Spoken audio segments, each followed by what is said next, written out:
How did one messy party moment turn into a folder of papers placed in my hands in a bright office lobby, with people watching?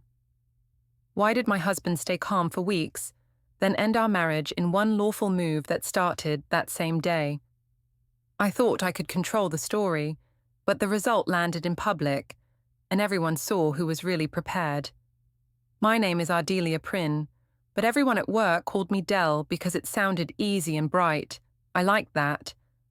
Del sounded like a person who got things done. Del sounded like a woman who deserved more than silence at a kitchen table. That morning, the kitchen felt small. The light was pale.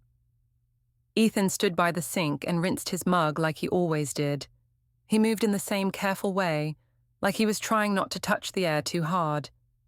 I watched him and felt annoyed, even before he said anything. I told myself it was because he was tense. I told myself he made the house tense. He asked if I was going to be late again. I said work was busy. He asked if we could plan the week for the kids. I said I would check my calendar. He asked why I kept my phone face down. I said it was just a habit. He looked at me like he wanted to believe me, and that look made me angry. It made me feel watched. I did not say that part out loud. I only sighed and made coffee. I wanted him to feel like he was the one creating problems. I wanted him to think he had to fix his tone, his questions, his face. Maya walked in with her hair messy and her socks not matching. Noah followed her and held a toy car. Maya asked if we could have pancakes. I said not today. Ethan asked if I wanted him to make them. I said I did not want extra mess. He nodded and put the pan away without a fight. I felt a small win, like I had kept control. When Ethan left for work, he kissed the kids on the head. He tried to kiss my cheek too. I turned slightly, like I did not notice. I told myself he needed to learn. I told myself affection had to be earned. I still think I was right in that moment. After he left, I opened my phone and saw Logan's name. I had saved him as a plain contact, no hearts, no jokes. That was my first rule. I liked rules when they served me.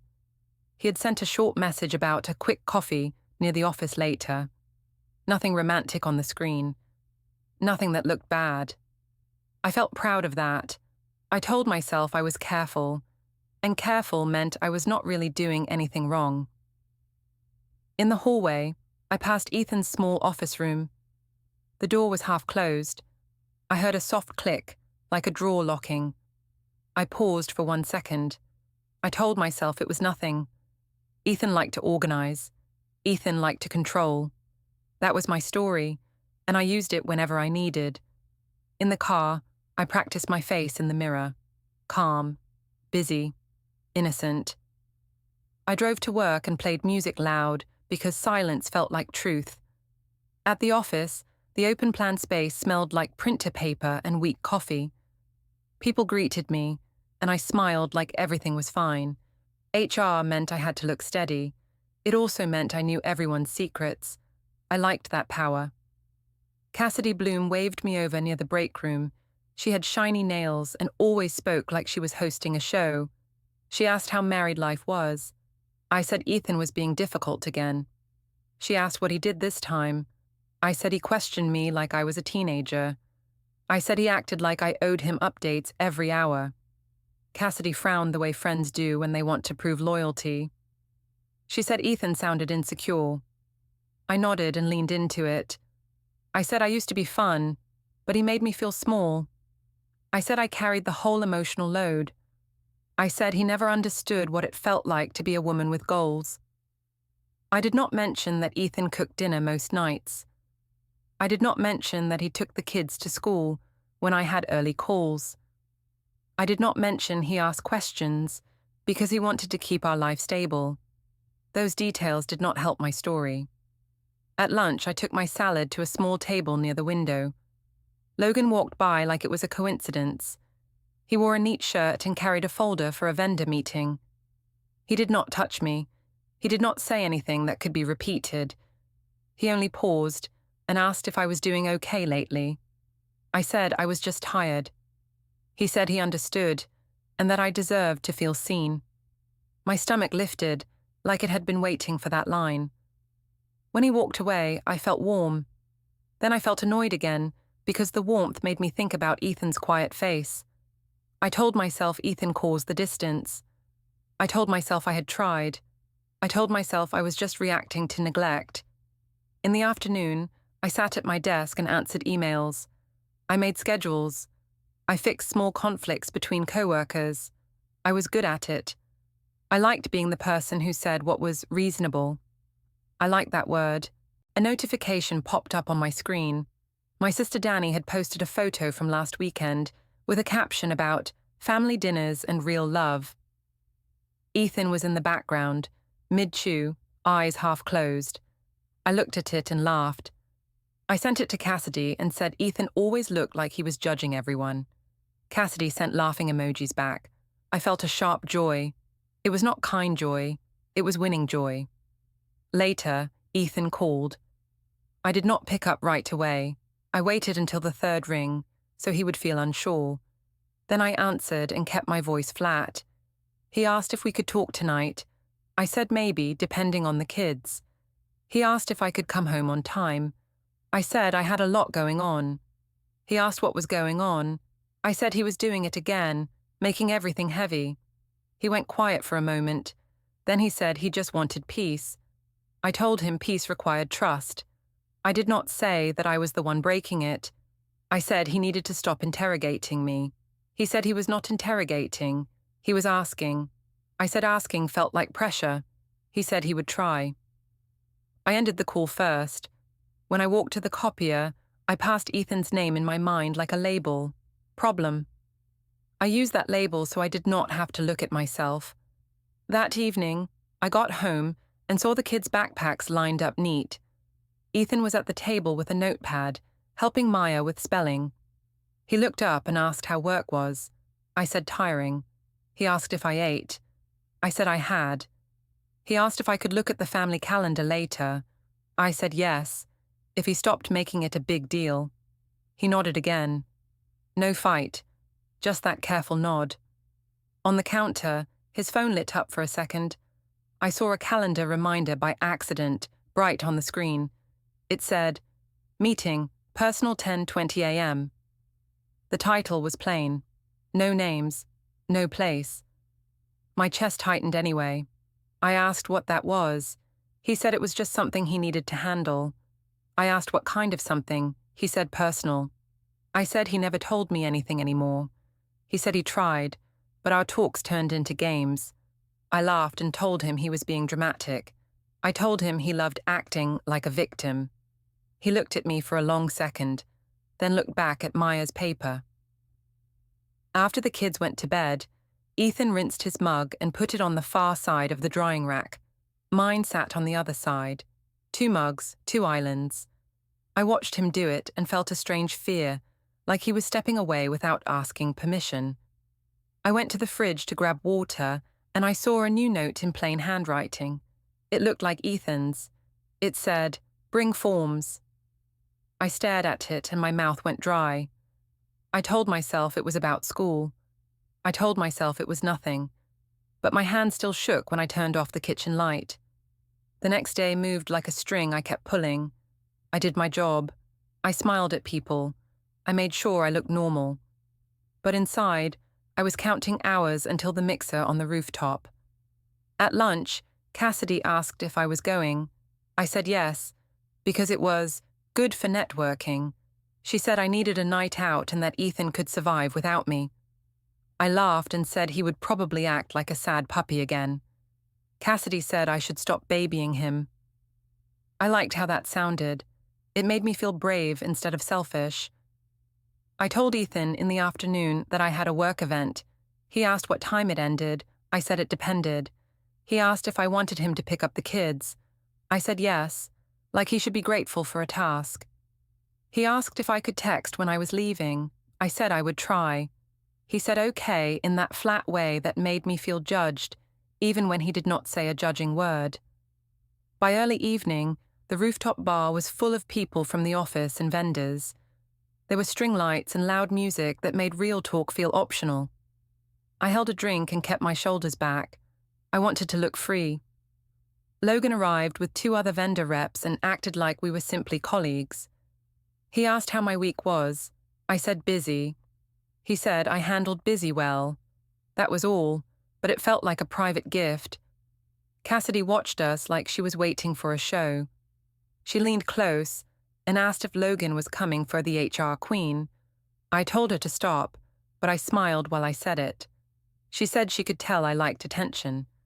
I said every woman liked attention. I did not say that I wanted attention from someone who did not know my real mess. Logan stood near me at the high table. He did not touch me, but he kept his body angled toward mine. When someone cracked a joke, he laughed and looked at me first, like my reaction mattered most. That look did more than a touch. It said I was chosen. A coworker from finance asked where Ethan was. I said he hated crowds. I said he was the kind of guy who complained about noise. The finance guy laughed. I laughed too. I made Ethan smaller with a few words and felt taller right away. Later, Logan asked if I wanted to step to the edge of the rooftop where it was quieter. I said sure because it was still work talk. He asked if things at home were okay. I said Ethan was difficult lately. He said he was sorry and that I deserved to feel calm. I said calm was hard with a man who always doubted you. Logan said trust should be easy. I nodded like I was the honest one. My phone buzzed. Ethan. I stared at the screen longer than I needed to. Part of me wanted him to worry. Part of me wanted to punish him for making me feel guilty. I answered on the second call. He asked if I was okay. I said yes. He asked if the kids were going to bed soon. I said he was with them, so he would know. He asked what time I planned to come home. I said it was a work event, and I could not leave early like a child. He said he was not telling me what to do. He was asking so he could plan. I told him he always made simple things heavy. He said he would stop texting if it bothered me. I said good because I needed to focus. I ended the call and felt a rush in my chest, like I had just won an argument without even trying. Logan asked if everything was fine. I said Ethan was being dramatic. Logan said some men were insecure when their wives had lives. I said Ethan wanted control. Logan nodded like he understood, and that made me feel right. Cassidy took a photo of me and tagged me with a caption about glow-up energy. I reposted it. I told myself it was harmless. I told myself Ethan's issue was that he could not handle a confident wife. I did not tell myself that I was feeding a fire. Around 10, I said I should leave. Logan asked if I wanted a ride. I said no, because that would look bad. He smiled and said I was smart. That word hit me like a compliment I had not heard in a long time. He asked if we could talk soon, just us. I said we would see. In the elevator down, I checked my phone again. Ethan had sent one short message asking if I was on my way. I did not answer right away. I waited until I was in my car. Then I wrote that I was leaving now. I added a smile emoji like I was kind. It was a performance for the record I imagined he kept. When I pulled into the driveway, the house was dark except for the hall light. Ethan opened the door before I reached it. He did not yell. That made me mad, because yelling would have proved my point. He asked if I had fun. I said it was work. He asked if I drank. I said a little, like an adult. He asked if anything happened that would embarrass us. I said he was being paranoid. He said he was only asking because he cared about the kids and the home. I told him he always hid behind the kids when he wanted to control me. He said he was tired and did not want to fight. Inside, the kitchen smelled faintly like toner, like paper had been warmed. I noticed the small shredder near the desk area, and I thought I heard it humming earlier, but maybe it was my imagination. Ethan carried a trash bag out of the office room and tied it neatly. I asked what he was doing. He said cleaning. I went to the sink and saw my mug already washed, placed on the far side again. His mug sat closer to him. I told myself he was being petty. I told myself he wanted me to feel guilty. I decided I would not give him that satisfaction. In the living room, Ethan sat on the couch but did not turn on the TV. He looked at his phone for a moment, then placed it face down. His calm felt like a wall. I wanted a crack in it. I asked if he was sulking. He said no. I asked why he was so quiet. He said he had nothing useful to say right now. I laughed and told him he was acting like a martyr. He said he did not want to talk when I came home late and sharp. I told him he made me sharp by acting like my father. He blinked, like the comparison landed, but he still did not raise his voice. When I went upstairs, I heard his phone alarm from the kitchen. The sound was short and clean. I heard the words when the screen lit up. Paper drop 7:15 a.m. I paused on the stair. I told myself it was probably work. I told myself it did not matter, but I still carried that sound to bed like a stone in my pocket. Saturday came with bright cold air, like the world wanted to look clean while I did not. The party was at Tom Keen's place, a big house with a wide living room and a patio with heat lamps. Tom called it a winter get-together, and everyone treated it like a small event that could become a story online. Ethan did not want to go. He said he was tired, and that crowded houses made the kids wild. I told him we needed to show our faces. I said he always hid, and people noticed. He asked if I wanted to go alone. I said no, because that would look bad. He asked what I meant by that. I said it was obvious. He drove us there anyway. In the car, he asked if Logan would be there. I said Logan was a vendor rep and was invited because of work connections. Ethan asked why my work friends invited vendors to private parties. I said Tom invited everyone, and Ethan was being suspicious again. He went quiet. That quiet always felt like a challenge to me, like he thought he was above the mess. When we arrived, Cassidy was already inside. She hugged me tight and whispered that I looked great. She asked if Ethan was behaving. I told her Ethan was in one of his moods. Cassidy smiled like that was entertainment. The living room was full of voices and music. People held plastic cups and stood in clusters.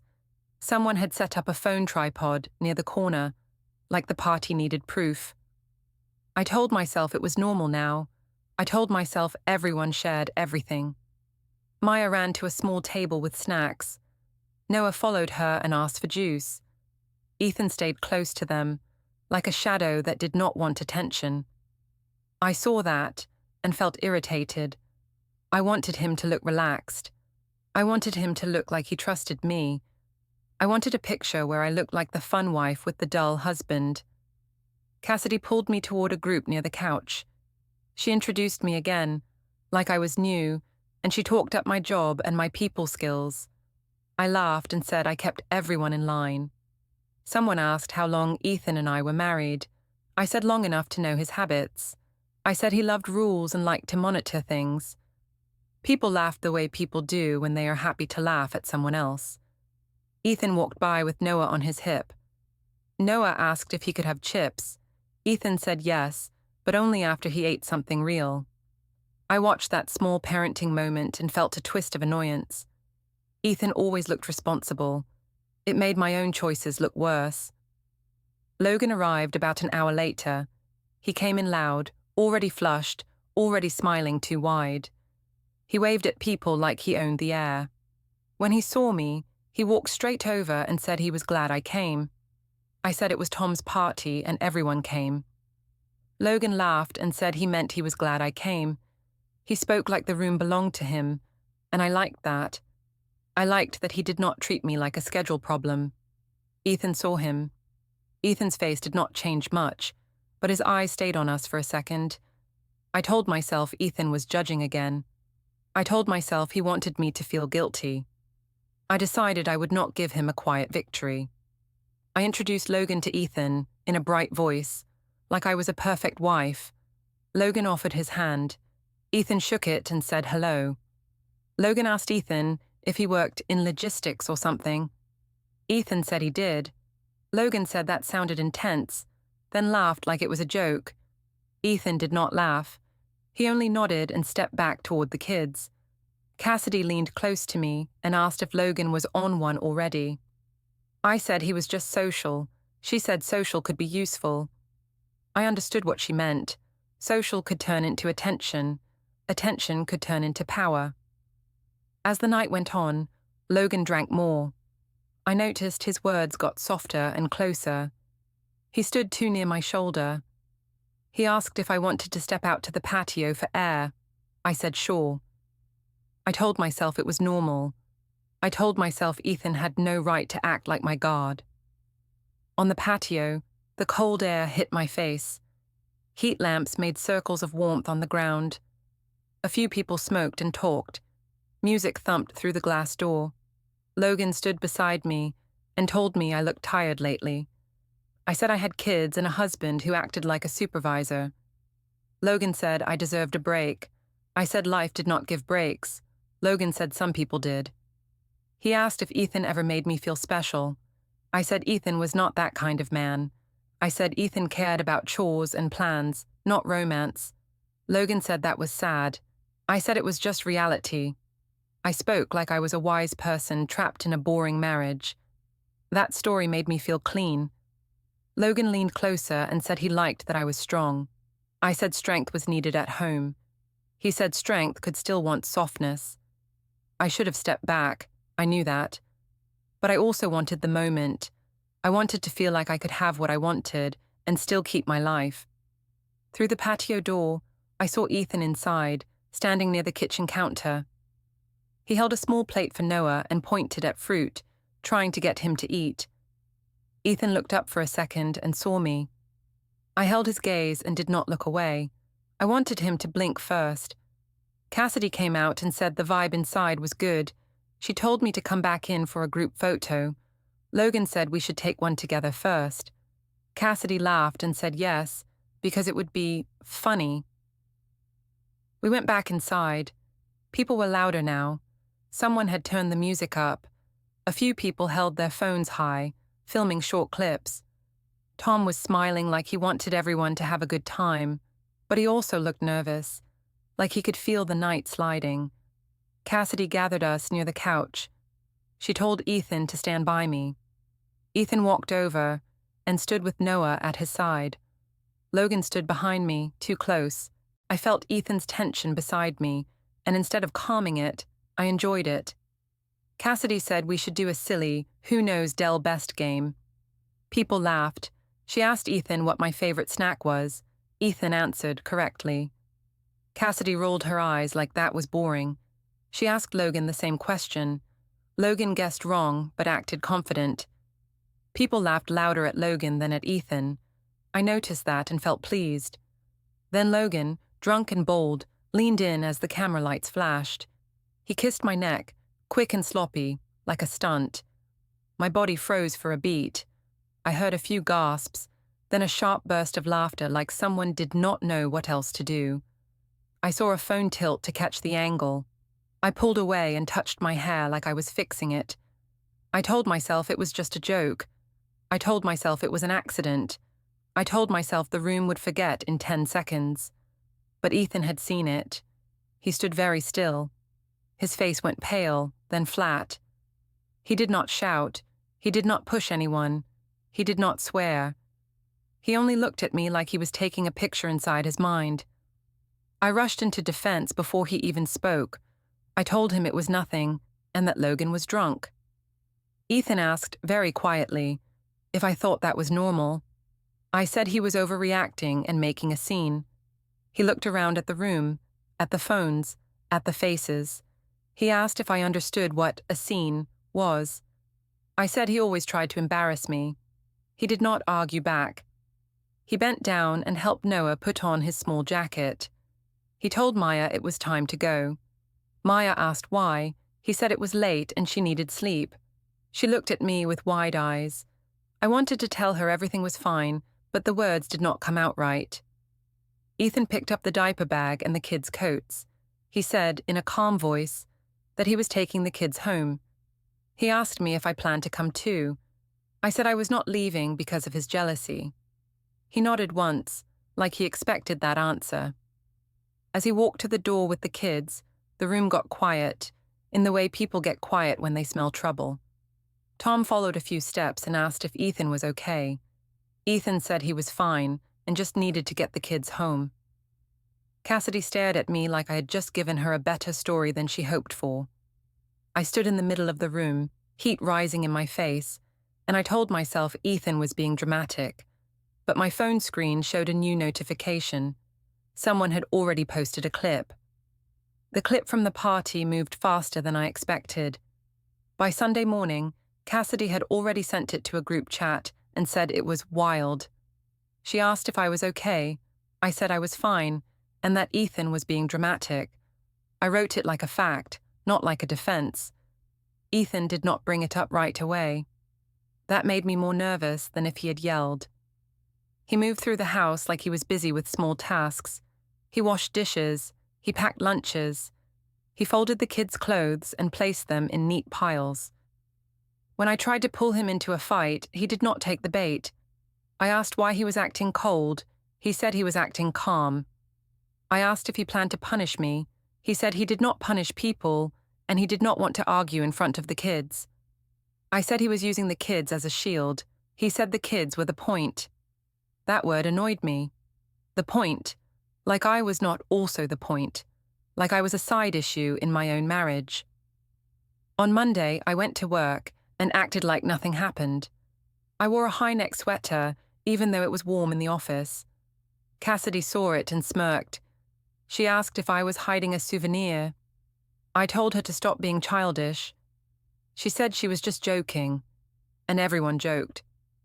I knew she wanted me to laugh, so it looked harmless. So I laughed. A co-worker asked if Ethan was mad. I said Ethan got mad about silly things. I said he loved control. I said he hated when I had fun. I watched their faces shift in my favor, and I felt relief. I needed other people to agree with me. If they agreed, then I was not wrong. That was how my mind worked. That night, Ethan texted me one short message about the kids' dentist appointment. He asked if I could take them Thursday morning. I said I had meetings. He replied that he would handle it, no extra words, no guilt, nothing for me to push against. By Friday, my mother had planned a family dinner at a busy restaurant. Long table, too many plates, too much noise. She said it would reset the mood. I knew what she meant. She wanted a stage where Ethan would look like the problem, and I would look like the patient wife. Ethan did not want to go. He said he was tired, and the kids had been off routine. I told him we needed to show up because people talked. He asked why I cared so much about people talking. I said because adults had reputations. He said reputations did not feed the kids. I rolled my eyes and told him he was being stubborn. At the restaurant, my mother greeted me like I was the main guest. She hugged me and asked if I was okay. I said I was fine, but Ethan had been in a mood. She looked at Ethan and asked if he was going to behave. Ethan said he was here to eat and keep things calm. The table filled fast. My sister Danny was there with her boyfriend. My dad sat at the far end and looked at his phone. Ethan's mother Ruth came too, because she liked to see the kids, and she kept things steady. Ethan's father Paul sat beside her and spoke softly to Noah about the menu. Cassidy was not family, but she came anyway because my mother liked her energy. That alone told me the dinner was not about peace, it was about winning. My mother asked Ethan, loud enough for everyone, if he was still acting jealous. Ethan asked what she meant. She said everyone had seen the clip and it was clearly a joke. Danny laughed too fast. Cassidy laughed the loudest. I felt my face warm, but I also felt power. They were on my side. Ethan said he did not want to discuss it at dinner. My mother said he always tried to control the mood. I jumped in and said Ethan had been distant for months. I said he was cold. I said he treated me like a risk, not a wife. I said I needed affection and kindness, and I could not live like a roommate. Ethan looked at me and asked if that was really what I believed. I said yes, because I had to say yes. If I said no, I would have to admit the truth. I wanted 2 lives, one stable life and one exciting life. I wanted Ethan's work and patience, and also Logan's attention. I wanted both, and I wanted to feel innocent. Ruth put her napkin down and asked if we could keep it quiet for the children. My mother said the children needed to learn honesty. Ruth said children needed safety, not speeches. My mother said Ruth was coddling Ethan.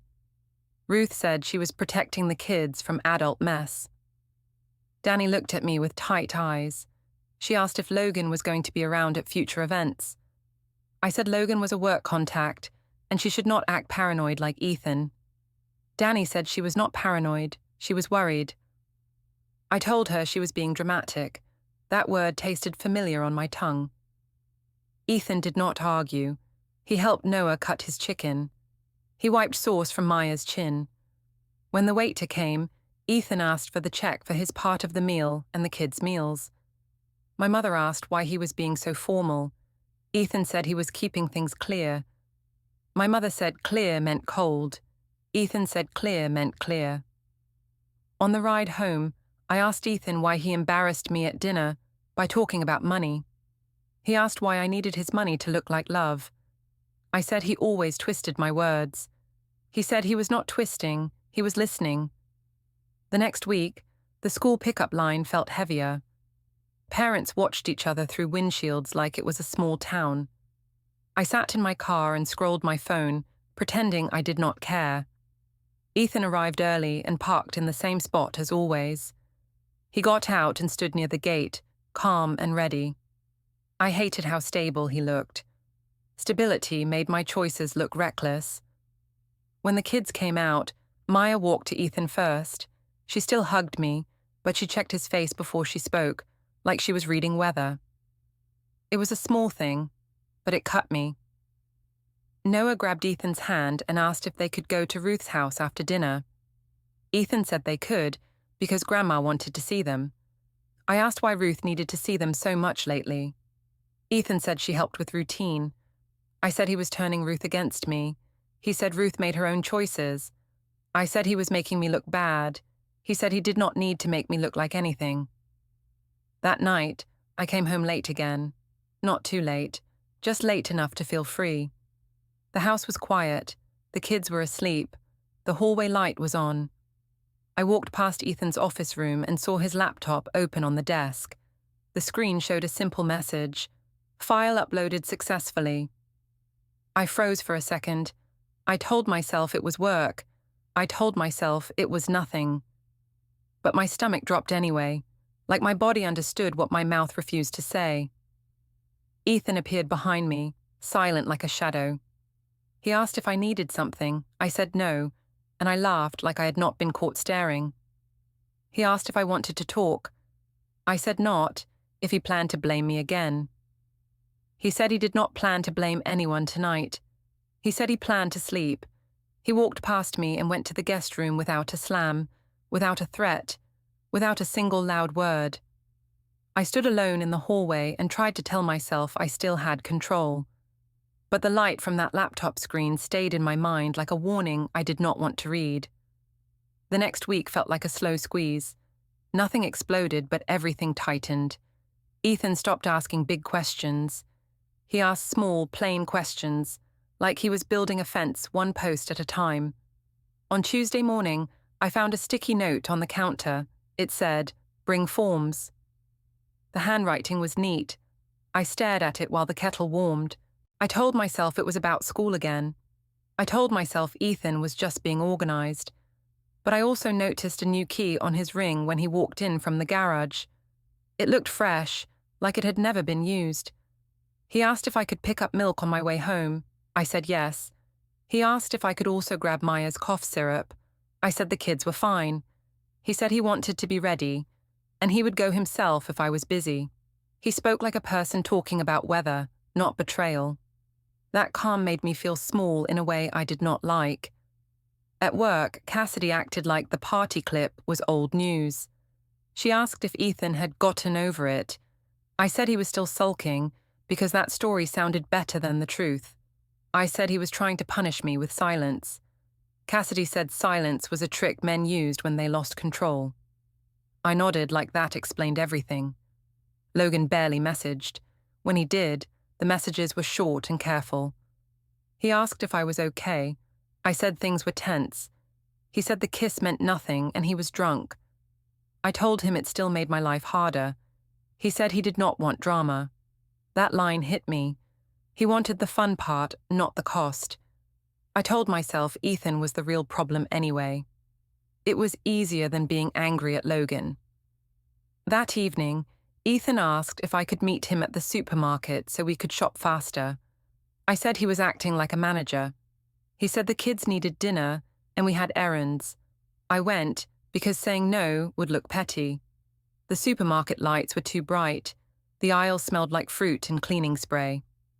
Ethan pushed the cart with Noah sitting in the child seat.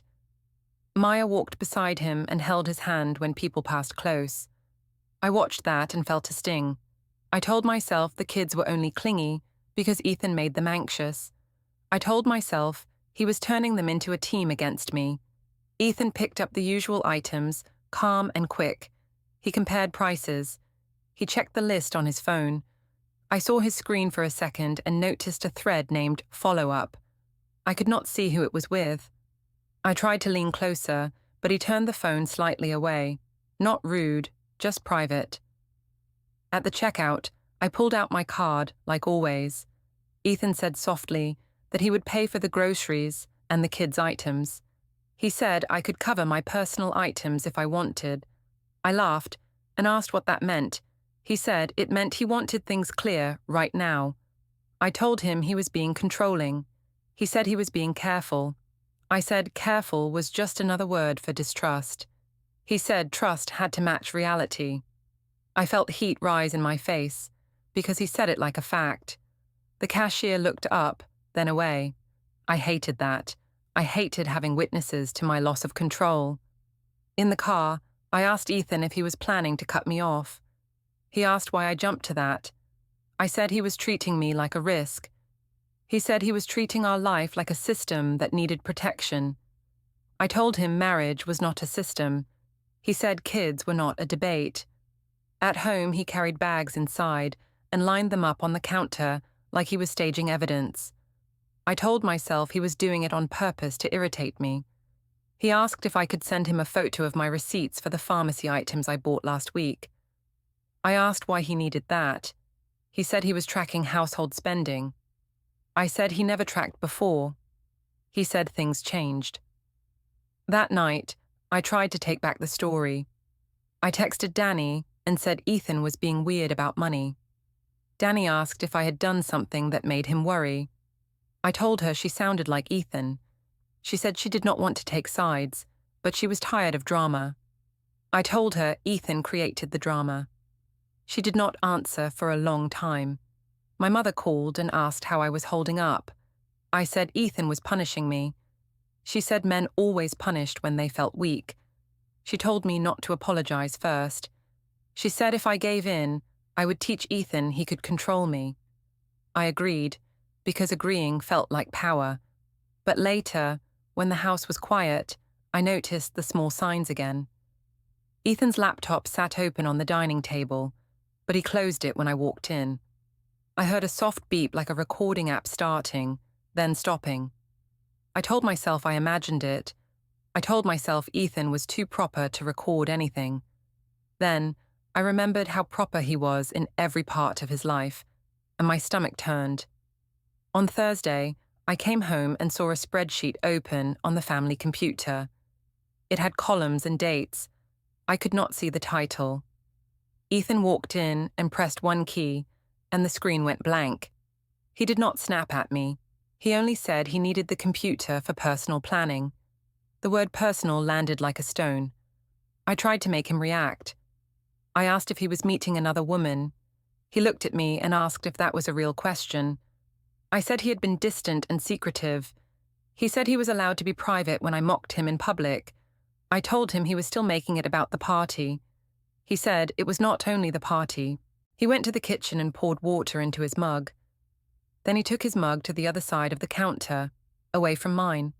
2 mugs again. 2 sides again. Maya came down the stairs and asked why Daddy slept in the other room. Ethan said adults sometimes needed space to stay calm. Maya asked if it was her fault. Ethan said it was not her fault. He said she was safe and loved. His voice was steady. My throat tightened, but I forced a sigh like I was annoyed, not scared. Later, when the kids were in bed, I stood in the living room and told Ethan we needed to talk like adults. He asked what I wanted to say. I said I wanted him to stop acting like a stranger in his own house. He said he did not want fights or games. I said I was not playing games. He looked at me for a long moment, like he was checking something against a list in his head. I said he was trying to ruin my life. He asked how he could ruin something I kept breaking myself. I told him he was cruel. He said he was done arguing in circles. Then he said, calm and flat, that he would handle it properly. In the office tower lobby, Ethan met me under bright lights and cameras from strangers' phones. He did not argue.